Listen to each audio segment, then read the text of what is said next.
Հռոմեացիներին ուղված 15-րդ գլուխն էինք ասել։ Մենք որ զորավոր ենք, պարտավորություն ունենք տկարների տկարությունը տանելու եւ ոչ միայն ինքներս մեզ հաճելի լինելու։ Մեզանից յուրաքանչյուրը թող ընկերոջը հաճելի լինի բարի գործերի մեջ նրան ամրապնդելու համար, քանի որ Քրիստոսն էլ ոչ թե ինքն իրեն հաճելի եղավ, այլ ինչպես գրված է. քեզ նախատողների նախատինքներն ինձ վրա ընկան։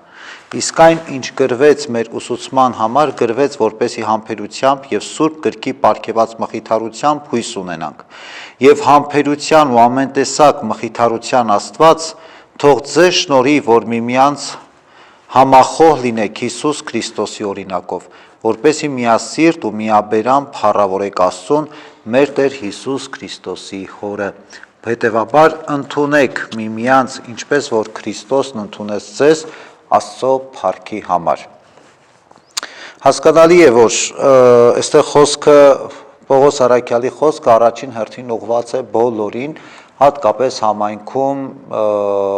նորադարձ եւ հրեաներին եւ հեթանոսներին, որոնց հիմնական պառակտման կամ հիմնական վեճի առարկան այն էր, որ հրեաները ասում էին մենք օրենքի զավակ ենք, մենք օրենքի գիտենք, օրենքին տիրապետում ենք, դուք այսպես նոր եկաք առանց օրենքը ճանաչելու դարձաք քրիստոնյա եւ այստեղ մեծի ու փոքրի, կարևորի եւ անկարևորի մի տեսակ շեշտադրում էր արվում։ Պողոս Արաքյալը ընդգծում է, որ եղբայրասիրությունը կարևոր պայման է համայնքում եւ առհասարակ հոգեվոր կյանքում։ Եվ այս հատվածում, ընթերցված հատվածում մի քանի կարևոր շեշտադրումներ է անում Պողոս Արաքյալը, ցույց տալու, թե ինչ է իրենից ներկայացնում եղբայրասիրությունը։ Եղբայրասիրությունը նշանակում է հարգել եւ օգնել դիմացինին, անկախ նրանից դիմացինը ինչ պատկերացումներ եւ կամ ինչ ընկալումներ ունի։ Միայն այդ դեպքում, դիմացինին հարգելով եւ դիմացինին օգնելով մենք կկարողանանք անել ամեն բան, որ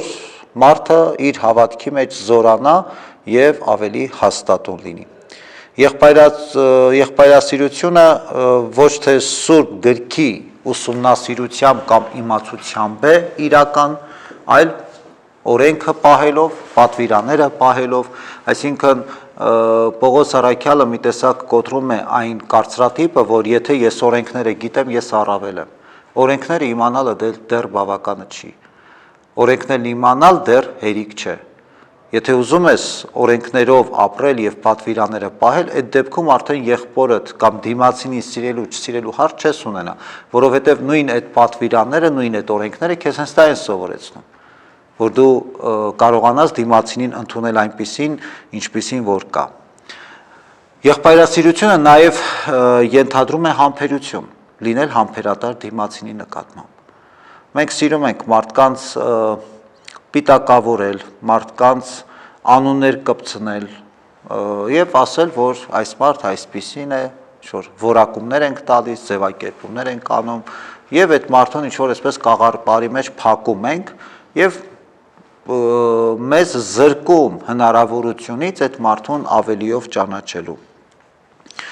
Եղբայրասիրությունը պիտի տա հույս։ Եղբայրասիրությունը պիտի տա հույս, այսինքն այդ քրիստոնյան սովորաբար չի կարող լինել հոռետես, վատատես, քրիստոնյան ավելի իրատես է, իսկ Քրիստոսի հույսը, փրկության հույսը առհասարակ մեր կյանքում, դա ինչ-որ այսպես ռոմանտիկ խոստումներ չեն, այլ շատ ավելի իրական եւ ռեալ պատգամ է, որին որ մենք բոլորս ձգտում ենք եւ փորձում ենք մեր կյանքում դա բացահայտել, այսինքն փրկությունը երևակայություն չէ։ Եվ այն ինչ որ խոստացավ Քրիստոս շատ ավելի ռեալ է։ Այդ մեզ հույս է տալիս։ Քրիստոսի խոստումները, պատգամները մեզ հույս են տալիս եւ եթե մենք լինենք իրատես, մենք պիտի կարողանանք մեր կյանքի ընթացքում նաեւ այդ հույսը իրականություն դարձնել։ Եղբայրասիրությունը նաև ենթադրում է միաբանություն։ համայնքում, քրիստոնյա համայնքում չի կարելի պատկերացնել պառակտումներ։ Մարդիկ կրկին կարող են լինել տարբեր, բայց համախումբ եւ միաբան համայնքը պիտի լինի։ Եվ Պողոս Առաքյալը նաև սա է շատ կարևորում։ Եվ ի վերջո մենք միաբանվում ենք, համախմբվում ենք ինչի համար, եթե ոչ Աստծուն փառաբանելու։ Անկախ նրանից մենք տարբեր կլինենք, տարբեր պատկերացումներ կունենանք, տարբեր մոտեցումներ ու տարբեր ճաշակ կունենանք, բայց մեր նպատակը համախմբվելու եկեղեցու հովանու ներքո Աստծուն փառաբանելն է, Աստծո պատվիրաններով ապրելն է, մեկս մյուսին օգնելն է, որ եթե մեկը չի կարողանում կամ դժվարանում է, մենք կարողանանք այդ մարդուն իր հավատքի մեջ անել ամեն բան, որ ավելի զորանա։ Սակայն ասեմ, որ Քրիստոսը թլպատվածների սպասավոր դարձավ Աստծո ճշմարտության համար, որպեսզի նախահայրերին տրված խոստումը հաստատի։ Իսկ հեթանոսներն Աստծուն փառավորում են նրա ողորմության համար, ինչպես գրված է. դրա համար էլ գոհություն պիտի հայտնեմ քեզ հեթանոսների մեջ եւ սաղմոս պիտի երգեմ քո անվան համար։ Եվ դարձյալ ասում է. ուրախացեք հեթանոսներ նրա ժողովրդի հետ։ Եվ դարձյալ օրհնեք Տիրոջը բոլոր ազգեր եւ գովեք նրան բոլոր ժողովուրդներ։ Եսային դարձյալ ասում է. Հեսեի արմատը պիտի ծլի եւ նա, որ պիտի ելնի, իշխան է լինելու հեթանոսների, հեթանոսները նրա վրա են հույս դնելու։ Հույսի Աստված թող ձեզ լցնի ամբողջական ուրախությամբ ու խաղաղությամբ, որպեսզի Սուրբ Հոգու զորությամբ հույս ստանաք։ Ըստ էության եկեղեցին իր սիրով աստվածային շնորհներով եւ օրհնությամբ համախմբվում է բոլորին։ Աստված բոլորի Աստված է։ Եվ սա է, որ հստակորեն ընդգծում է Պողոս Առաքյալը։ Սովորաբար կյանքում չեն լինում այսպես անելանելի վիճակներ։ Սովորաբար մարդիկ են երբեմն հուսահատվում եւ հայտնվում անելանելի վիճակների մեջ։ Բայց Քրիստոս մեզ բոլորիս տալիս է հույս դժվար կացությունից եւ այդ անելանելի վիճակներից դուրս գալու։ Եվ այն գիտակցումը, որ Աստված միշտ պատրաստ է մեզ օգնելու, այն գիտակցումը, որ իմ կողքինը միշտ պատրաստ է ինձ օգնելու, սա մեր կյանքում մեծագույն հույս է եւ մխիթարություն։ Գիտեք, շատ հաճախ պարտադիր չի, որ դիմացինը ինչ-որ կերպ անպայման մեզ օգնի, բայց երբ որ դու տեսնում ես դիմացինը պատրաստակամ է քեզ օգնելու, պատրաստակամություն է հայտնում քեզ օգտակար լինելու, անկախ նրանից դու խնդրում ես թե ոչ, առավել եւս երբ որ շատ հաճելի է կարծում եմ յուրաքանչյուր մարդու համար, երբ որ ինքը չի խնդրում, բայց կողքինը տեսնում է, որ դու ինքդ վատ վիճակում ես, ինքը զգում է դա կամ տեսնում է եւ ցանկություն է հայտնում քեզ օգնելու։ Դրանից ավելի հաճելի բան չկա։ Ուրիշ բան է դու թույլ կտաս թե ոչ։ Բայց այն որ կողք տեսնում ես քո կողքինը անտարբեր չի քո դժվարությանը, քո փորձություններին, քո խնդիրներին եւ պատրաստ է քեզ օգտակար լինելու։ Դու քո մեջ ուժ ես գտնում արդեն ինքնուրույն այդ վիճակից դուրս գալու։ Այսինքն այն որ դիմացինը կարեկից է քեզ, այն որ դիմացինը պատրաստ է քեզ օգնելու, արդեն սա մեր կյանքի համար մեծագույն հույս է։ Քրիստոնեական ուրախության եւ առհասարակ կյանքում մեր ուրախության աղբյուրը հենց մեր սրտում է, մեր մեջ է։ Մենք շատ հաճախ այդ ուրախությունը մեզանից դուրս կամ օտար տեղերում ենք փնտրում, բայց իրականում այդ ուրախությունը ինչքան մենք կապում ենք նյութական աշխարհի հետ, այնքան մենք սխալվում ենք եւ այնքան մենք հեռանում ենք ճշմարտությունից։ Իրական ուրախության աղբյուրը յուրաքանչյուրիս մտքում եւ յուրաքանչյուրիս հոգում է։ Երբ որ դու պատրաստ ես սիրելու, բաշխելու, երբ որ դու պատրաստ ես դիմացինին ընդունելու այնպիսին, ինչպիսին որ կա, եւ նաեւ դու դա տեսնում ես դիմացինից նաեւ այդ նույն կեցվածքը կամ նույն մոտեցումը։ Սա մեր կյանքի ամենամեծ ուրախությունն է։ Գիտեք, մի բան ավել կունենանք, մի բան պակաս կունենանք նյութական իմաստով։ Այդ այդքան էլ էական չի, որտեվ այսօր կլինի, վաղը չի լինի։ Որևէ այդպիսի նյութական արժեք մշտական չի։ Այդ պահին կարող է մեզ ուրախություն պարգևել։ Բայց իրական ուրախությունը մեր կյանքի այն է, երբ որ մենք մեզ ունենք, մենք մեզ զգում ենք, մենք մեր կյանքի տերն ենք, Այս ամենամեծ ուրախությունն է մեր կյանքի։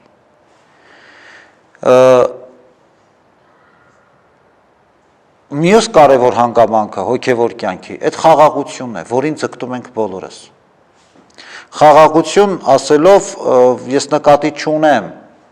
երբ որ մեր կյանքում լարվածություն կամ հոգսեր չկան, այլ այն որ մեր կյանքի հոգսերն ու այդ լարվածությունը ուրիշի վրա չի տարածվում։ Այս ամենամեծ խաղաղությունն է, երբ որ այն ինչ խնդիրներ ու դժվարություններ դու ունես, դա չի անդրադառնում դիմացինին, դա չի անդրադառնում քո շուրջը գտնվող մարդկանց, որովհետև մենք խաղաղություն ենք փնտրում, բայց այդ խաղաղության մեջ անընդհատ պահանջում ենք դիմացինից ինչ-որ բան անի, որ մենք մեր կյանքում ունենանք խաղաղություն։ Այդ խաղաղություն արարողները ամեն մեկս ենք։ Խաղաղություն ոչ թե պետք է պահանջել, այլ խաղաղություն պետք է արարել։ Եվ այս ամենի համար բնականաբար մեզ պետք է Աստծո զորությունը, ինչի մասին նաև վկայում է Պողոս առաքյալը, որովհետև մեր կյանքում շատ հաճախ կան խնդիրներ, որ դժվարանում ենք մենք բարին հետևել և բարությամբ ապրել։ Խնդիրը այն չի, մենք գիտենք որն է լավը, որն է վատը, գիտեք, երբ որ մեկ բան է, երբ որ մարդը գիտի սա լավ է, սա վատ, սա հարցի մի կողմն է, բայց դա դեռ ամբողջը չէ։ Մենակ լավն ու վատը իմանալը մենք չենք կարող ասել մենք ճիշտ տեղում ենք կամ ճիշտ կյանքով ենք ապրում կամ հավատքի կյանքով ենք ապրում։ Մեր պրոբլեմն է, որ մենք ուժ չենք գտնում մեր մեջ բարին անելու։ Մենք կարող ենք տեսականորեն շատ գեղեցիկ ձևով ձևակերպել լավը որն է, վատը որն է,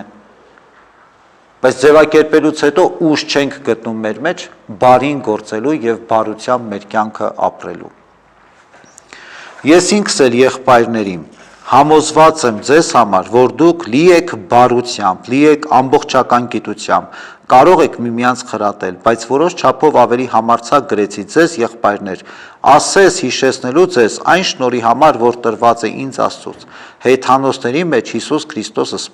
Քրիստոսի սպասավորը լինելու Աստծո ավետարանը մատակարարելով, որպեսզի հեթանոսներն Աստծուն ընդունելի ընծա լինեն սրբագործված Սուրբ Հոգով։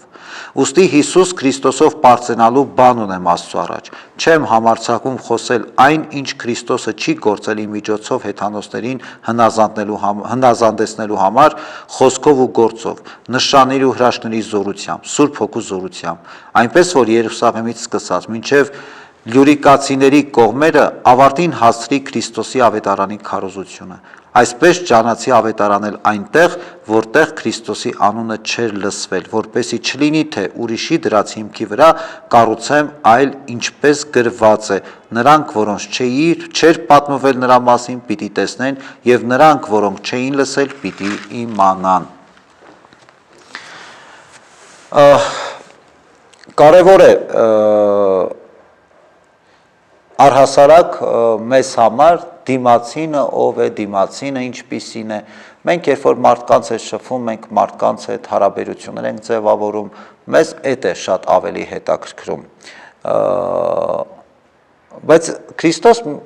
առհասարակ Աստված և հոգևոր կյանքում շեշտ ուրիշ կերպ է դրվում, Աստված էլ ուրիշ կերպ է շեշտը դնում։ Աստված չի նայում ինչպիսին ես դու հիմա, ասում շատ ավելի կարևոր է, թե ինչպիսին դու կարաս լինես վաղը, մյուս օրը, ինչպիսին դու կարաս լինես առհասարակ, ինչ հնարավորություն ունես ավելին լինելու, այս շատ կարևոր է, որովհետև երբ որ մենք մարդկանց նայում ենք և դատում ենք իրականության մեջ այս մարդը այս պահին այսպիսին է, շատ հաճախ մեր դատողությունները շատ սուբյեկտիվ են և միակողմանի։ Հետևաբար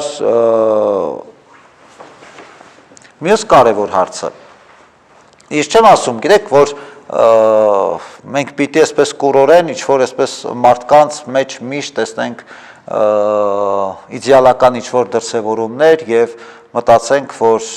այսպես պիտի լինի,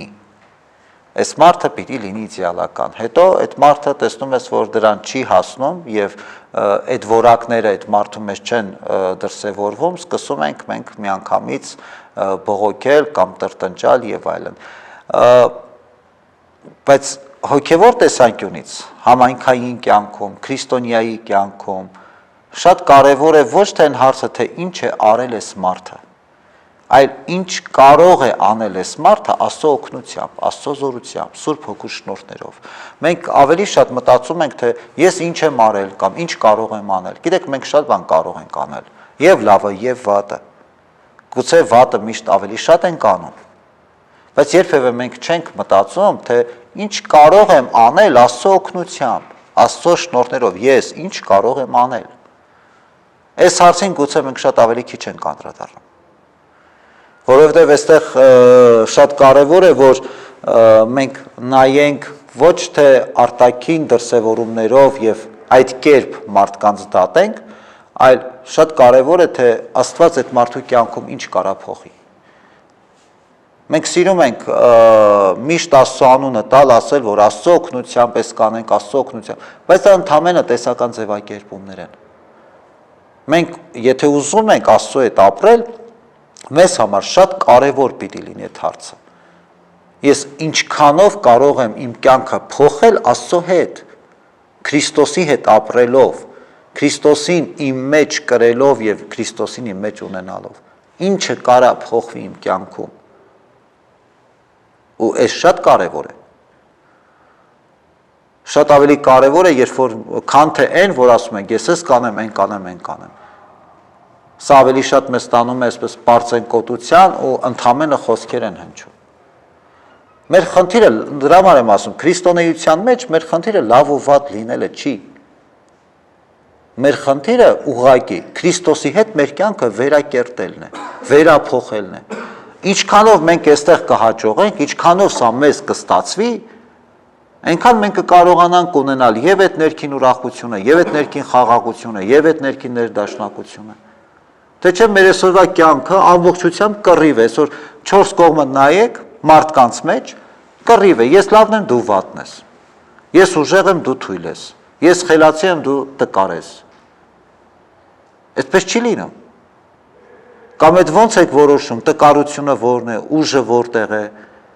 ով է ավելի լավ, այդ լավ լինելը ո՞նց եք որոշում, ով է մեզ տվել այդ իրավունքը, որտեղից մեզ այդ իրավունքը։ Այո, իրականում մարդը կարող է ճանաչել դիմացինին։ Ինչպես որ Ադամը ուներ այդ շնորհը կենդանիներին ճանաչելու, նրանց անուններ տալու, մարդը կարող է ունենալ այդ շնորհը, բայց միայն մի դեպքում, եթե ինքը Աստծո հետ է, եթե ինքը զորացած է Աստծո հոգով։ Թե չէ մենք միայն մեր մտքի, մեր մարդկային իմաստության վրա հույս դնելով կարծում ենք, թե մեզ ամեն ինչ կարելի է եւ մենք ամեն ինչ կարող ենք։ Պողոս Արաքյալը խոսում է իր ծրագրերից եւ ընդգծում, որ իր նպատակը, իր առաքելությունը հնարավորինս ամենտեղ քարոզելն է, որտեղ Աստծո խոսքը դեռ չի հասել։ Եվ Պողոսը պլանավորում էր գնալ Իսպանիա, սակայն դա իր մոտ այդպես էլ չստացվեց, որովհետև երբ որ գնաց Երուսաղեմ, Երուսաղեմում իր դեմ այսպես ընդվզումներ եղան, ձերբակալվեց, հետո տարվեց Հռոմ եւ այդպես էլ Պողոսին չհաջողվեց հասնելու Իսպանիա։ Բայց Պողոսը միշտ այդ պայքարող մարդու տեսակն էր, որտեղ որ եւ այն տեսակն էր, որ ինքը ուրիշի տրորած ճանապարհով չէր քայլում։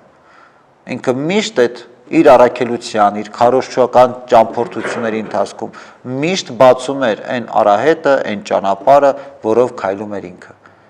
որպեսզի Աստծո խոսքը հասցնի հնարավորինս ավելի շատ մարդկանց։ Եվ ամենակարևոր դիտարկումը այն էր, որ Պողոս Արաքյալը, երբ որ վերադառնում էր Երուսաղեմ, որից հետո որտեղ արդեն ձերբակալվեց եւ հասավ Հռոմ, ձերբակալվեց, Հռոմում էլ այդպես ձերբակալված մնաց։ Ինքը գիտեր մոտավորապես իրեն ինչ է սպասում Երուսաղեմ։ Գիտեր, որ այնտեղ իր դեմ դավադրություն կլինի եւ բնականաբար այնտեղ ուրախ չեն, մեղմ ասած, ուրախ չեն իրեն ընդունելու կամ տեսնելու։ Բայց Պողոս Արաքյալը երբեք չվախեցավ։ Երբեք չնայեց դժվարություններին, երբեք չնայեց փորձություններին։ Պետք էր գնալ առաջ, ինքը գնում էր առաջ։ Գիտեք ինչի, մի պարզ պայման կա, որտեղ ինքը իր կյանքի հիմքում տեսնում էր Քրիստոսին։ Ինքը ինչ որ անում էր, անում էր Քրիստոսի հետ եւ Քրիստոսի փառքի համար։ Հիմա շատերը կասեն, դե Պողոս Առաքյալն էր, ինքը սուրբ էր, ինքն էլ մեզ նման սովորական տկար մարդ էր։ Բայց իր տկարությունը, իր սովորական լինելը վերափոխվեց Քրիստոսի հետ իր կյանքը կառուցելով։ Երբ որ ինքը հարցը չդրեց այսպես, ես լավ կամ ուժեղ մարդ լինեմ, ինքը ընդամենը թույլ տվեց, որ Աստված իր կյանքը փոխի։ Ինքը թույլ տվեց, որ Աստված իր կյանքում գործի։ Իր համար շատ ավելի կարևոր էր, թե ինքը ինչ կարող է անել Քրիստոսի հետ։ Կարծում եմ հարցը շատ պարզ է տրված։ Այս հարցը վերաբերում է մեզ յուրաքանչյուրիս։ Մենք ամեն մեկս մեր առաջ այս հարցը տնենք։ Ես ինչ կարող եմ անել Քրիստոսի հետ։ Եվ այս հարցը շատ կենսական է, այսօր առավել ևս յուրաքանչյուրիս համար։ Հետևաբար այն, որ Աստված բոլորի Աստված է, այսօր գիտի յուրաքանչյուր քրիստոնյա։ Ի տարբերություն նրա, որ ասենք առաջի դարում հրեաները մտածում էին Աստված միայն իրենց համար է։ Հեթանոսների դարձի դեպքում էլ, երբ որ հեթանոսները դարձի էին գալիս դառնում քրիստոնյա, դրան խանդով վերաբերվում։ Հեթանոսներն էլ չարանում էին հրեաների դեմ, տեսնելով, որ նրանք ավելի իրենց բարձրից էին նայում։ Պողոս Առաքյալը ընդամենը մեզ բացահայտում է, որ այդ պարզ ճշմարտությունը, որ Աստված բոլորի Աստված է, եւ ոչ միայն բացահայտում է, ինքը իր իսկ օրինակով այդ մարդկային երկու բաժանված այդ խմբերը ինքը իր իսկ օրինակով միավորում է իր մեջ։ Ինքը այդ երկու մշակույթների, երկու արժեքների կրողը դարձավ։ Ցույց տալով, որ հեթանոսն էլ ամարդ, հրեան էլ ամարդ, հույնը բոլորը մարդ են։ Եվ բոլորի համար Քրիստոս եկավ աշխարհ, եւ մեզ համար կենսական է այդ եղբայրասիրությունը։ Այսօր աշխարհում առավել ևս Ցավոք սրտի այսօր ինչքան աշխարհում խոսվում է եղբայրասիրության մասին, այնքան պատերազմներ ավելի շատ են լինում։ Ինչքան ինստիտուտներ ու ուսումնասիրություններ են արվում կամ ստեղծվում եղբայրասիրության, հանուն եղբայրասիրության, այնքան պատերազմներ ավելի, արհավիրքներ ավելի շատ են։ Այնքան մարդիկ ավելի կոտորում են իրար։ Որովհետև եղբայրասիրությունը ինչ որտեղ գրված չէ, որպես մոդել, որին որ մենք պիտի հետևենք։ Եղբայրասիրությունը յուրաքանչյուրիս հոգու, սրտի ու մտքի պահանջն է։ Եղբայրասիրությունը մեր մարդ լինելու իրավունքն է։ Առանց դրա չես կարող դու լինես լիարժեք մարդ։ Եվ քրիստոնեական եկեղեցու ամենակարևոր պայմանը, եթե համայնք է ձևավորվում, Աստծո անվաշորժ մարդիկ համախմբվում են, ոնց կարող են իրար մեկը մյուսին ատել։ Բնականաբար այդ սիրով է լինում այդ համախմբումը։